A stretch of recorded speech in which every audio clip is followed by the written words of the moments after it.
Good evening and thanks for joining us. I'm Bruce Frisco. It is Tuesday, the 9th of December. This is CTV News. Tonight, up in smoke, a Nova Scotia coastal community loses a major employer just before Christmas. New Brunswick's Auditor General insists a plan is needed to end excessive ER waits. And a goalie's goodwill when kindness takes the shot and scores. Live from our Maritimes News Center, this is CTV News. Here is Bruce Frisco. Good evening. Just weeks before Christmas, about 100 employees at a processing plant in Wallace, Nova Scotia, are out of work thanks to that massive fire that broke out yesterday. Tonight, the town is rallying to support people who lost their income, and in some cases, even more. CTV's Jonathan McGuinness was in Wallace today. Workers sift through what's left of what was a bustling fish plant just yesterday. It was a shock, that's for sure. Jessica Thompson was inside when the fire started shortly before 10 Monday morning. She's been at the Aqua Shell plant in Wallace, Nova Scotia for 11 years. We were just all working away, and then there was smoke and we could smell something, and we all ran out of the building and it went up in flames. Went up pretty quick. Thompson has not only lost her job, she's one of a half dozen or so employees whose vehicles were also destroyed by the raging flames. Over 100 people work at the plant. Close to 60 were there at the time of the fire. We were just up the road. Members were here really quickly on scene for an investigation call, and very quickly it turned into a rapid full commercial structure fire. The shellfish processing facility sits on the shore near the Northumberland Strait. High winds and bitter cold made tackling the flames difficult for the more than 100 firefighters from Wallace and surrounding departments who responded. It was a -10, I think, at one point. The winds were just ripping off the water, as you can see behind us. Because of that, it just fanned the flames for sure. The plant has operated in Wallace for decades. Its loss is a big blow for the area. Well, it was a big factor in the community. We produced a lot of lobster for the surrounding area and stuff, so it's definitely going to feel it, that's for sure. Hopefully they rebuild it and we can come back to work again. Yeah, it's really sad news. I enjoyed working here with a lot of different people. The province's fire marshal was on site here earlier today going through the rubble and conducting interviews. There's no word on how long it will take to determine the cause of this fire. Jonathan McGuinness, CTV News, Wallace, Nova Scotia. The Nova Scotia First Nation has banned the province's premier and a couple of senior ministers from their land. The Speakanakadie First Nation says Premier Tim Houston, Attorney General Scott Armstrong, and Leah Martin, the minister responsible for leading negotiations on Aboriginal and treaty rights, are not welcome. They're branded as undesirables. This all came out in a statement today. This is the latest salvo since last week when the province announced a crackdown on illegal cannabis sales in the province. First Nation groups immediately responded, arguing the province has no jurisdiction on their lands. Another emergency water main repair underway in the Halifax area tonight. This one is in Lower Sackville, near Glendale and McGee Drives. Water service has been shut down in the area. No word from Halifax Water how long the repairs will take. Motorists are being warned to expect delays and use alternate routes if possible. Sizable number of Mugtonians still boiling their water tonight after yesterday's major water main break there. The incident is the latest in a series blamed on the weather and the aging infrastructure. We get about 40-50 water main breaks. Some years in the last 5 days we've had 4. We've been boiling water in that and letting it sit, and then we've been pouring it into some drinking containers that we already keep in the fridge anyway. City officials say alarms first went off about 2 o'clock yesterday when water flows at a main pumping station suddenly doubled. Work is said to be ongoing. Meantime, people living in the Waverley Road area of Halifax can now drink their tap water. Boil advisory lifted this morning. It was issued Sunday after a water main break on that busy road. Some 2,000 customers were impacted. The pipe is fixed, but Halifax Water concedes there is still work to be done on the road itself. Halifax Regional Police looking for help tonight in solving one of their coldest cold cases. It was 70 years ago tonight. The body of storekeeper Michael Leo Resk was found in the back of a delivery van parked on Acadia Street. He'd been shot to death. Investigators believed he'd left home on Poplar Street to lock up his store on Gottingen Street for the night. Police say the file is still open, and they'd welcome any new information that might finally solve the mystery. Get the Maritimes top stories, breaking news alerts, and watch live. Download the CTV News app. This probably won't be a surprise to most New Brunswickers, but the province's Auditor General says more needs to be done to ease excessive emergency room waits at New Brunswick hospitals. The AG says his survey shows hospitals only met wait time targets about a third of the time over a 4-year period. CTV's Nick Moore has the details. Funds, bodies, resources. Auditor General Paul Martin says the New Brunswick government does not have any comprehensive strategy to deal with excessive wait times in hospital emergency departments. The key issues our audit identified were that emergency room wait times consistently exceed established targets, and there is a lack of monitoring by the department to analyze gaps and risk areas. The AG report says only 34% of emergency department visits met key performance indicator wait time targets from triage to assessment by a doctor. The audit covered the period from April 1st, 2020 to December 31st, 2024. During our audit period, over 249,000 people left New Brunswick emergency departments without having been seen. Martin says the government is not funding regional health authorities appropriately. Chief after chief after chief after chief have requested an additional night doctor at the Chalmers here in Fredericton, and the answer always was, well, the formula doesn't allow that. Well, they're drowning, you know, in the ER there. As the Auditor General's report was being released in Fredericton this morning, the Liberal government was announcing its 11th collaborative care clinic in St. John. The government says these clinics will take pressure off emergency rooms.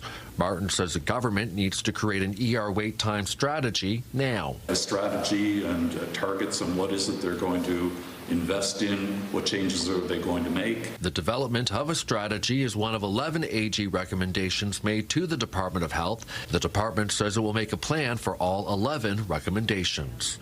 Nick Moore, CTV News, Fredericton. ER wait times were not the only focus of New Brunswick's Auditor General's report today. He notes the province's highways are in dire need of attention. Nearly half are considered to be in poor condition, which is contributing to another very troubling statistic, he says. Between 2021 and 2023, New Brunswick reported 19,758 collisions, 4,520 injuries, and 178 fatalities on its highways. The AG made 24 recommendations in relation to this, all of them accepted by the province. None of this surprises CAA Atlantic. That organization notes 43% of roads nationwide are deemed to be in poor condition. The struggle is real at Halifax City Hall these days. Councillors have promised to try to lower the proposed double-digit tax rate hike, but it's not easy. A planned $4.3 million facelift at a local skate park turned into a significant debate today.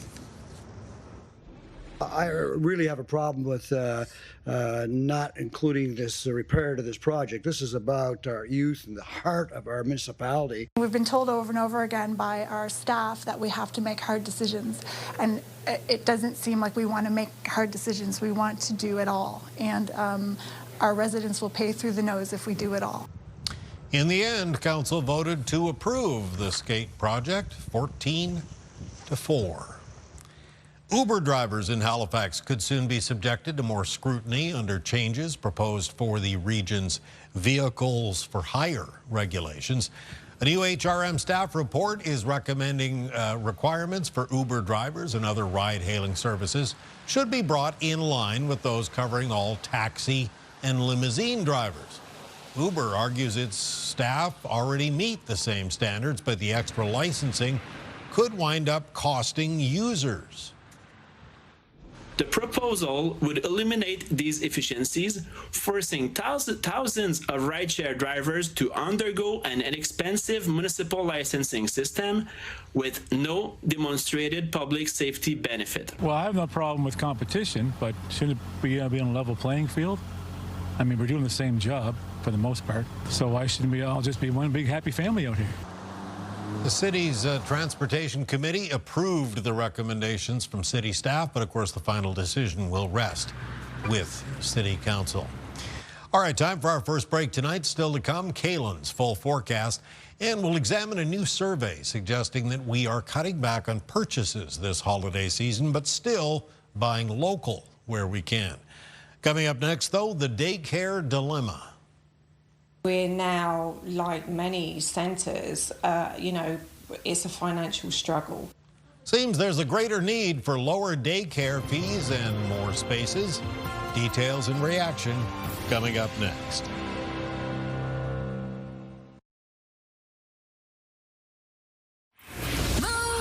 Mornings with Aaron and Peter. Time to unleash your inner Scrooge. What do you dislike about the holidays? Tomorrow at 7. And make yourself happy. Play Move's 20K holiday first keyword tomorrow at 6. Probably not a surprise for a lot of Nova Scotia parents, but childcare continues to be a major issue. There have been some improvements, but a new report says there is a greater need for lower daycare fees and far more spaces. CTV's Emma Convey has more.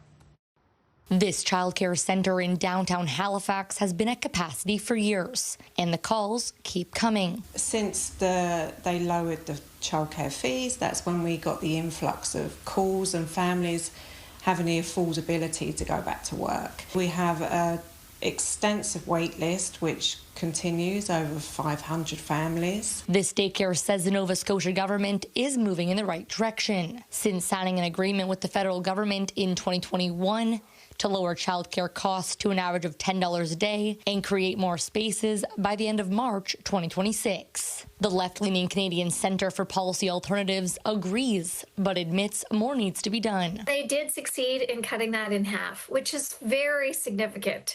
Childcare is very expensive. Even with that cut, parents are still paying anywhere from $5,000 to $8,000 a year. Many childcare spaces are glad families are saving money, but it's a hit for them. We've been on a fee freeze since 2019. Costs have gone through the roof and continue to do so, so it's making it more challenging, which probably is a good reason why we've lost 1,650 spaces over the last couple of years. The Policy Alternatives report says only 30% of communities have reached the target, which is to provide enough spaces for 59% of children. There needs to be more investment in order to expand it, in order to get the $10 a day, in order to make sure that the early childhood educators are compensated the way that they should. They also say it's about quality. When we're talking about quality again, we're looking for licensed care, we're looking for trained educators, we're looking for spaces that are regulated. No one from the province was made available to respond to this today. Emma Convey, CTV News, Halifax. Thank you, Emma. Time for a quick little break, but when we return, it's your complete maritime weather forecast. We've got another visitor from Alberta heading our way. Here's a look at the Oval on this Tuesday night.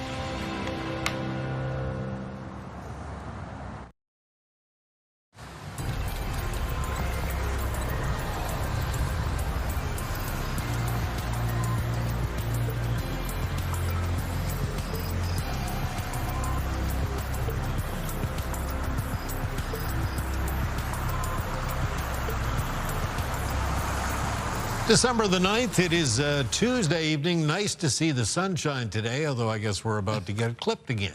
That's right, and well put there, Bruce, because it is another Alberta clipper coming into the Maritime region. This time, it looks like the heaviest of the snow is going to land squarely in northern and western areas of New Brunswick. We have some warnings in effect. We'll take a look at those in a moment. The clipper system, one of the things they do is they move across the country very, very quickly. So this one is already making its way through the U.S. Midwest. By early tomorrow morning, it'll be through southern Ontario, then its next stop here in the Maritimes. So taking a look at the timing of that for tonight, it is increasing cloudiness around the region. There will be some areas of lighter snow and flurries around for the start of the day tomorrow, and some of that snow will persist up to around the early afternoon. Now, in most cases, that snow will amount to some totals up from trace to a few centimeters. However, right around Moncton, the southeast New Brunswick, there could be some locally higher amounts, maybe above the 5-centimeter mark. So there's a higher potential there for some snowy, slippery roads to develop during the day. There should be a break in the afternoon when it's mostly just cloud cover increasing for the region. And then Wednesday evening, we'll see snow become widespread across New Brunswick and even start to develop for Prince Edward Island. But there will be a changeover from snow through ice pellets and freezing rain over to rain that pushes up towards central areas of New Brunswick by late Wednesday evening and certainly by midnight Wednesday into Thursday. Prince Edward Island as well is expected to turn over to rain with the system, and for Nova Scotia as well ends up on the rainy side, about 5 to 15 millimeters of rain. The heaviest of snow falling in north of New Brunswick. How much snow there? Looks like it's going to be about 10 to 20 centimeters, fairly widespread, with some higher amounts possible at higher elevations as you get to some more of the mountainous areas. Fredericton's going to be a tricky spot with this weather system. Certainly looks like there could be 5 to 10 centimeters of snow that comes down before a chance of that snow turning through ice pellets and over to freezing rain, maybe even eventually rain. Either way, though, looks like it is going to become slick and messy in around the Fredericton area moving through Wednesday evening and Wednesday night. So taking a look at the warnings that are in effect, they do include snowfall warnings for most of the north and west of New Brunswick with the potential of totals of 15 to 20 centimeters. A special weather statement does extend southward into both Sunbury and Queens County in New Brunswick, up to 10 centimeters of snow and ice pellets before the change over to rain. We also have special weather statements extending into the Gaspé Peninsula in Quebec, seeing up to 15 centimeters of snow from the system. Winds during the day for tomorrow pretty light, mostly out of the south, and they'll be sustained in a lot of cases 10 to 20 kilometers per hour. But as the mix of snow and rain moves through Wednesday night, the wind gusts do pick up with some peak gusts between 30 and 50. Cold night ahead for the Maritimes. A lot of low temperatures for New Brunswick tonight in the range of around minus 14 to minus 17. Down between minus 10 and minus 12 for Prince Edward Island. And low temperatures for Nova Scotia tonight, mostly minus 7 to minus 11. Highs for tomorrow in the north of New Brunswick between minus 4 and minus 7. With central and southern parts of the province seeing high temperatures mostly between 0 and minus 4, except between 2 and 6 degrees on parts of the Bay of Fundy coastline. Prince Edward Island for tomorrow with high temperatures between minus 1 and plus 2, mildest in the east of the province. And for Cape Breton tomorrow, high temperatures of 3 to 6 degrees. And for eastern parts of the mainland of Nova Scotia, most of the high temperatures between 3 and 7. Northern and central areas of Nova Scotia with high temperatures tomorrow between 0 and 6 degrees. Chilliest in parts of Cumberland and Colchester counties. The Annapolis Valley with highs near 2. And for the south shore of Nova Scotia, high temperatures between 4 and 7. For the end of the week for New Brunswick, it's flurries in the forecast for both Thursday and Friday as temperatures turn colder again. It remains cold into the start of the weekend. There'll be a chance of flurries on Sunday and Monday, and next week continues to look like we're going to carry on with this trend for some colder December temperatures this year. Nova Scotia in the forecast. Rain clears through Thursday morning, and behind it, temperatures turn colder, so we'll need to watch out for ice through the end of this week. It's flurries in the forecast for Friday. Saturday, a mix of sun and cloud. Snow possible on Sunday, followed by a chance of flurries on Monday. And Tuesday next week, a mix of sun and cloud, colder temperatures. And for Prince Edward Island in the forecast, it's going to be showers clearing through Thursday morning, followed by colder temperatures into Friday. So flurries in the forecast for that day. A mix of sun and cloud for Saturday. Snow possible on Sunday. Chance of flurries on Monday, mix of sun and cloud on Tuesday of next week. Bruce. Right you are. Caitlin Mitchell's forecast right through December 16th. Stay with us. There's more to come.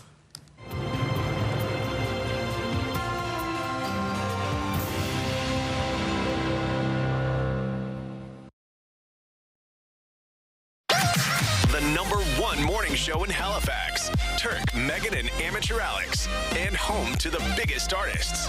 Halifax's #1 hit music station. 101.3 Virgin Radio.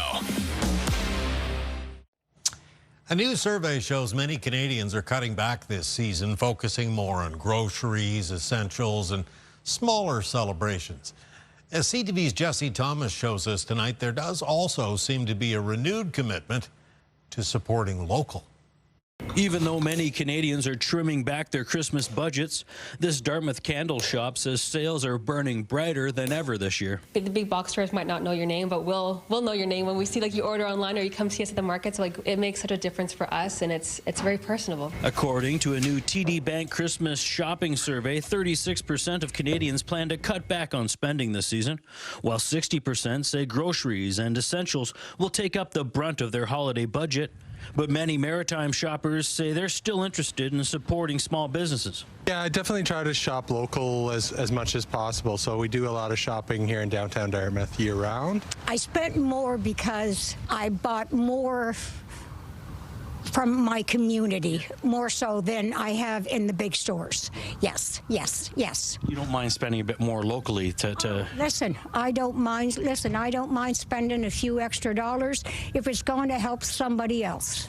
And that's the way that I see it. The Downtown Dartmouth Business Commission says these kind of small shops offer unique gifts you can't find in a big box store. And when people want to buy something meaningful for a loved one, they can find it here in downtown Dartmouth. Jesse Thomas, CTV News, Dartmouth. Thank you, Jesse. Time for a quick little break. Coming up, a kind gesture from a Maritime NHL goalie makes fans love him even more. First, though, it's your wake-up weather. Here's a live look at the Avenir Center in Moncton. Minus 13 right now. Kaylin Mitchell with everything you need to know for Wednesday morning. Coming up next.